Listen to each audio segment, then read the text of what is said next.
combating nutrition disinformation and general bull. It's Jimmy Rants. JimmyRants.com. What's up, you guys? Welcome back to another Instagram Live. We've got another episode of Jimmy Rants all in store for you here today. JimmyRants.com is the website, and here's how it works. We start over on Instagram, so if you're not following me on Instagram, go to @LivinLowCarbMan on Instagram. We try to do these in the morning time and the afternoon time, twice daily, Eastern time, so that you can watch these, and I rant over some topic, usually in the world of nutritional health, but not always. And then we also let you watch it for 24 hours on replay.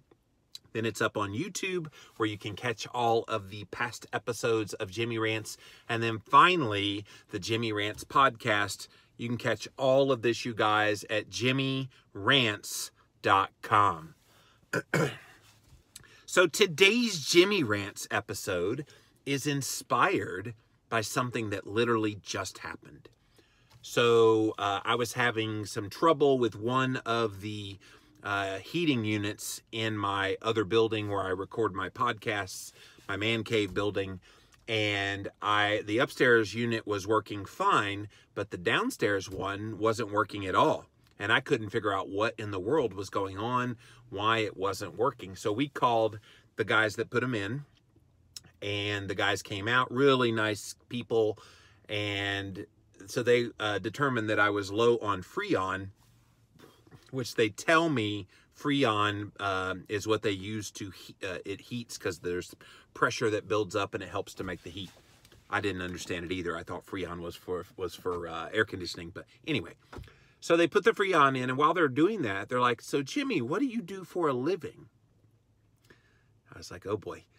They had heard that I did radio, which is what the podcasting is. They didn't know what podcasting was, so radio is what I did. And I said, well, I do the radio thing, but I also do, I write books.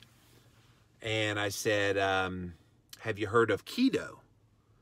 And the one guy said, oh yeah, my wife's been doing that. That's that low carb thing, right? I said, yeah, it's the low carb thing. And she said, yeah, she's lost 90 pounds on that and done really, really well. And he said, I would like to learn more about keto. I was like, well, you've come to the right place. And so it gave me an opportunity, you guys, because I don't usually just blurt out to everybody, go keto. But if I'm asked about it and they want to hear my opinion about it and hear me talk about it, I'm more than happy to talk about it. So the Jimmy Rants episode, and I'm going to get to the rest of the story, but it's all about not missing the simplicity of sharing the keto message. I think sometimes we're intimidated by how do you explain this to someone that doesn't really talk this language. And so I always default to what is the most basic of basic information that I can talk to these people to share about keto. And again, I don't share unless someone asks me about it. I think those people that just share, and vegans are really bad about this, oh, well, I'm vegan and this is why I do it and you should do it. And no, but if somebody says, hey, you know, I hear you talk about and you're well known about talking about keto, will you tell me more about it? So that's what this guy did today. And so I said, well, it's shifting your body basically over from being a sugar burner to being a fat burner. And when you do that, metabolically, your body stops using sugar for fuel and you start using fat and protein and healthy carbohydrates for fuel, defined as like salad, things like that, what his wife was eating. I said, you watch what your wife eats. You'll see what I'm talking about. And he said, oh, but I have a bad addiction to soda. I love my soda. And I was like, okay, this is a great opportunity to keep the simple message and to explain some things. So I said, well, what's your favorite soda? What do you drink? He said, Pepsi is my thing. I said, okay, how many of those you have a day? He said, maybe like 4. okay. He said, and this was funny. He said, but I pour water into them to cut the sugar. I bit my tongue on that one. But I said, let's talk about 1 can of Pepsi, okay? So 1 can of Pepsi has 45 grams. Or actually, I asked him, how many grams of sugar do you think is in a Pepsi? And of course, it was obvious he didn't have any idea what I was talking about. He said, I don't know, 800. I said, well, if you drank 16 like Jimmy Moore used to, yes, 800. But no, 45 grams of sugar. And I said, and it's not even sugar. They put high fructose corn syrup in there, which he's about my age. And I said, they put high fructose corn syrup. They started putting that in foods about the time that we were born in the early 70s. And I said that it's the worst of the worst kind of sugar that they could put in there. Number one, it's cheap. And number two, it's just really hard on the liver. So I said 45 grams of sugar in a Pepsi, okay? Divide that number by 4, and that's the number of teaspoons of sugar that you're consuming in 1 can of Pepsi. His eyes got really big when I said that. And then he said, wow. I said, oh, but wait, there's more. I said, how many teaspoons of sugar do you think is circulating in your entire body? Oh, no. I said, would it shock you if it was just 1? And again, eyes got really big. He's like, wow, I had no idea. And so I went on to explain more about some of the basic keto concepts, but see how engaged he became when I simply presented the simple information about it. And I gave them both a copy of Real Food Keto. His wife's going to be thrilled because she already does keto. And I said, you know, continue to learn. I said, but in the meantime, get off the Pepsis and just shift over to a Diet Pepsi for now. Obviously, that's not the perfect solution, but to get him off the Pepsis and get him onto Diet Pepsi, that's a huge transformation from a sugar carbohydrate perspective. And so he works heating and air, and he's like, well, yeah, I don't usually eat all day, and then I go home and eat a huge meal at night. I said, well, eating one meal during the daytime isn't a big deal, or one meal at the end of your day isn't a big deal as long as you cut out the culprit carbohydrates that would cause problems. Eat like your wife does in that one meal. Make sure you get ample amounts of fat as well, and you should be good. He said, well, you know where I picked this up? And it was a family business. He said, Pops always took us to the corner market in the morning, and then he would take us midday. And what he would get is a Coke and a honey bun. They go back midday, Coke and a honey bun. So he learned at a very early age that that was normal in kind of the day-to-day. And I said, and he's, again, my age, late 40s. So I said, so how's your Pops doing today? How's his health? He said, oh, he's not doing good at all. He's got type 2 diabetes, and his health is really, really bad. I said, dude, 15 to 20 years from now, that's you. That's you. Unless you make a change now. And so I was able to communicate this to him, not in a judgmental way, not in any other way than just some dude talking to him about keto and sharing the simplicity of the message. And I even brought in that, hey, look, I don't even have my weight completely down, but it's not about the weight.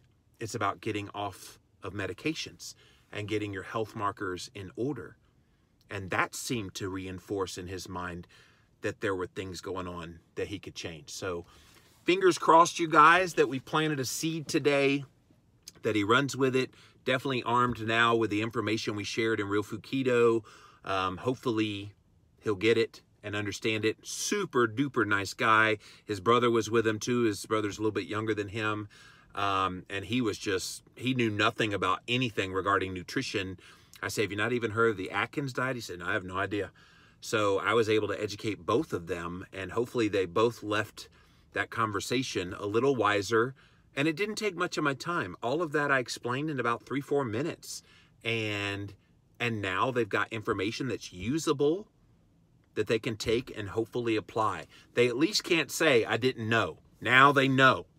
And all it took was me taking a little bit of time to explain the simplicity of the keto message. All right, let's see what you guys have to say. Welcome in, welcome in. Thank you for being here. Hello, Kimberly.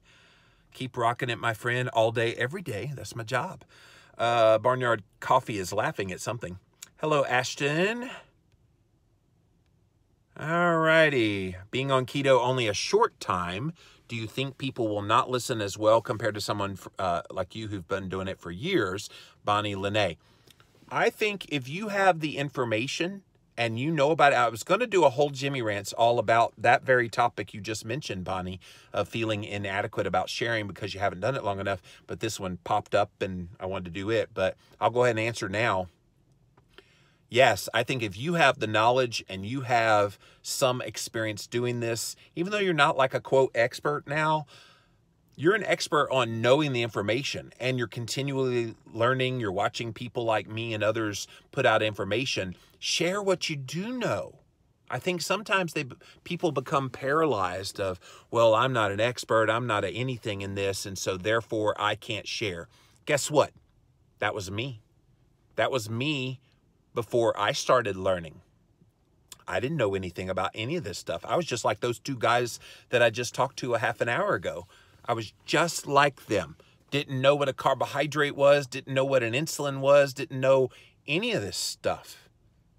But I've learned and I've added to the knowledge and I continue to add to that knowledge to this very day and will continue for the rest of my life learning and then sharing. So I don't care if you just started 2 weeks ago, you need to be sharing if people ask you about it. Now, of course, if you lose weight, they'll notice that first, but I think explaining the concepts of keto go well beyond weight loss. Ashton says, my husband lost 20 pounds in a month switching over to diet soda. And I told this guy that too, Ashton. I said, you know what? If you just drop the 4 Pepsis, you'll lose 10 to 15 pounds in the next month. And I said, even more than that, you'll lower your blood sugar, lower your blood pressure, you'll lower your insulin levels, your inflammation levels. It won't be dramatic unless he cleans up the whole diet, but just that one little change will make such a profound difference. And again, he was like eyes wide open. Good thing my kids are used to sauerkraut, poor kids. See, Mama fed us sauerkraut when I was a kid, Cat, but it was always the crap kind. It wasn't like fermented, really good quality. It was the one that was in the mill shelf, not refrigerated, so it had no good healthy gut bugs. It was just sauerkraut. Blech. Sauerkraut weenies is what we had. Ashton says, knowledge is power. Exactly. Kat says, the more you know. Exactly. Good for you. Thank you, Darla Daisy. Hello, Mr. Jimmy Moore. I like keto cycling with carbs. Which books do you advise? I'm not on that topic, dude. I don't advise cycling your carbs. How about that? That's my answer. Thanks for your time and your podcast. Thank you, Joshua. You're so right. Not just about weight loss. It's about getting healthy. And I really hope that took. Now, neither one of them had a weight problem. The younger one he was very skinny. The older one that's about my age, I wouldn't say he has a weight problem. He's just average for his age. And yeah, hopefully they took this to heart. Okay. Is sucralose good for keto? Trying to find good sugar substitutes. Sucralose is not the best option. So if you get my book, The Keto Cure, we have a whole section in there all about sweeteners and which ones are best and which ones are not. In short, stick to stevia and erythritol. Those tend to be the better ones. All right, guys, that is it for this episode of Jimmy Rants. And hopefully by the end of this now, you realize that you shouldn't miss the simplicity of sharing the keto message. I just did it less than an hour ago with two guys that knew absolutely zero about keto. And how simple was it that I shared it with them in the way that I did?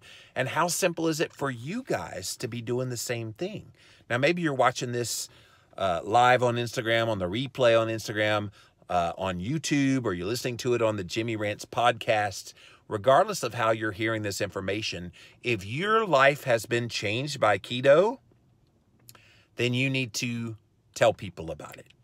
And I don't say that to annoy people with it and become evangelical about it, because that's kind of the mantra that some people view keto people as. Oh, they're just like preaching the gospel of keto and it's just all pie in the sky, yada, yada. And I don't want that image to be in people's heads. It's going to be there anyway, so don't worry about that.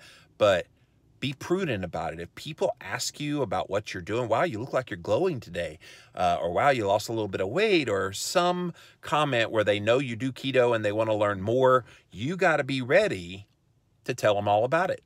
And even in my own family, my father-in-law is now keto. My mom and my sister are keto. 2 of Christine's cousins are now keto. All these people didn't give a rip about keto, but when the time was right for them, they chose to do it. So that when the time is right, you've got to be ready and at the ready to be able to share it with them. All right, guys, that is it for this Jimmy Rants. JimmyRants.com. We start off on Instagram Live. Go follow me there at Living Low Carb Man. You can engage live with all these wonderful people like they have, and then watch it on the replay for 24 hours. Then we pop it over onto YouTube, where we're quickly approaching 80-something episodes there, and then listen to the Jimmy Rants podcast wherever you listen to the podcast. JimmyRants.com is the website. Thanks so much for all of the support that you guys have given this brand new show. I love doing it. I hope you love watching, and we'll see you again real soon. Bye.